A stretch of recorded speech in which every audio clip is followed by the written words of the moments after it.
अभी हो रहे सुबह-सुबह हम लोग रेडी कहीं जाने के लिए, प्यारी-सी बहन और यहाँ पे हम बाय-बाय कर रहे हैं हमारी मिष्टी को, टिकली की कज़िन को। और हम कहाँ जा रहे हैं आप लोग को बता देती हूँ।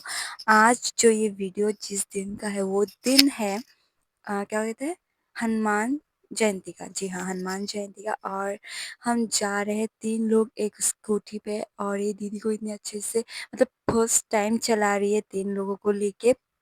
तो हम सब मतलब डर का माहौल था हमारे सामने। एंड फिर मंदिर आए एंड पूजा पाठ करना शुरू कर दिया हमने, मतलब मंदिर आने के बाद। पर मैं ये बोल रही थी कि मैं वीडियो इतना लेट अपलोड कर रही हूँ कि मैं क्या बताऊँ। मैं वहाँ पे गई थी, फिर यहाँ पे आने के बाद मैंने एक-एक वीडियो एडिट कर रही हूँ एंड पोस्ट करके मैं अपलोड कर रही हूँ। एंड फिर आने के बाद ये है नेक्स्ट डे का वीडियो, जबकि हम घर जा रहे हैं अभी।